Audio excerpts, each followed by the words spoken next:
प्रिय आत्मा, आज का अध्याय सबसे कठिन है, क्योंकि आज कोई समाधान नहीं मिलेगा, कोई उपदेश नहीं मिलेगा। आज केवल टूटन है। उस दिन कुछ खास नहीं हुआ था, न कोई झगड़ा, न कोई अपमान, न कोई बुरी खबर। फिर भी माधव जब घर लौटा तो ऐसा लगा जैसे भीतर की सारी ताकत रास्ते में ही छूट गई हो। उसने दरवाजा बंद किया, जूते उतारे, बैग एक कोने में रखा और कुर्सी पर बैठ गया। बस बैठ गया। कमरे में सब वैसा ही था जैसा रोज होता था। दीवार पर घड़ी चल रही थी, खिड़की से हल्की हवा आ रही थी, मोबाइल मेज पर रखा था। लेकिन माधव आज किसी चीज से जुड़ नहीं पा रहा था। उसके भीतर एक अजीब सा खालीपन था।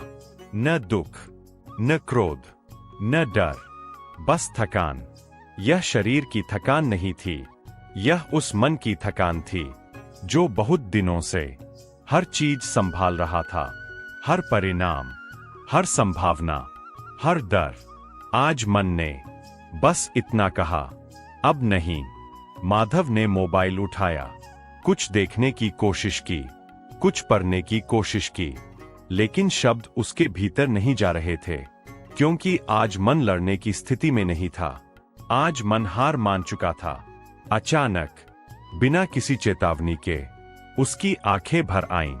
उसने खुद को रोकने की कोशिश की, क्योंकि उसे आदत थी खुद को संभालने की।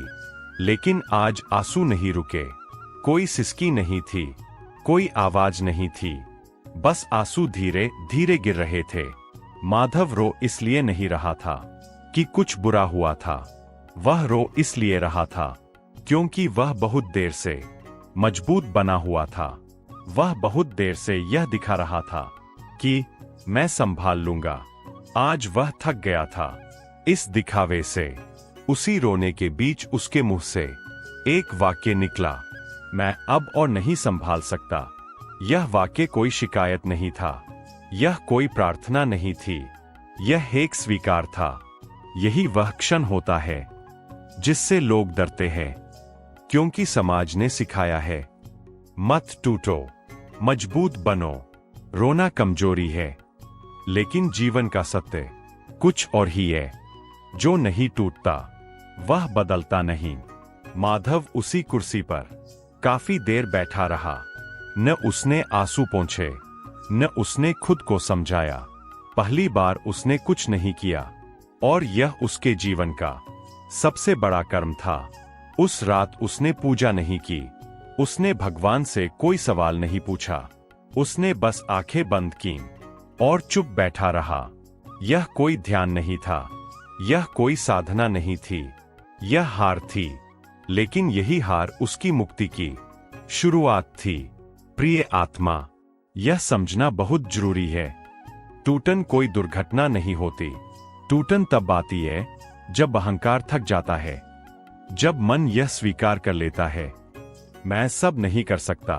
उस रात माधव को नींद नहीं आई, लेकिन पहली बार नींद न आने का अफसोस नहीं था। मन शांत था, खाली था, और यह खालीपन डरावना नहीं था, यह सच्चा था। सुबह हुई, सूरज वैसा ही था जैसा रोज होता था, लेकिन माधव वैसा नहीं था। वह हल्का था, कमजोर नहीं, हल्का, क्योंकि उसने अपने भीतर से एक बोझ उतार दिया था, सब कुछ संभालने का बोझ। उसे अब भी अपने प्रश्नों के उत्तर नहीं मिले थे, लेकिन अब उसे हर प्रश्न का उत्तर चाहिए भी नहीं था, क्योंकि पहली बार वह वर्तमान में था पूरी तरह। प्रिय आत्मा, अगर तुम्हारे जीवन में भी कभी ऐसा क्षण आए जब तुम कह दो, अब मुझसे नहीं होगा, तो डरना मत, क्योंकि वही क्षण झूठी ताकत के अंत का और सच्ची शांति की शुरुआत का संकेत होता है। आज का यह अध्याय यहीं समाप्त नहीं होता, यह यही रुकता है, क्योंकि टूटन के बाद कोई तुरंत प्रकाश नहीं आता। पहले एक गहरा मौन आता है, और उसी मौन में अगला द्वार खुलता है।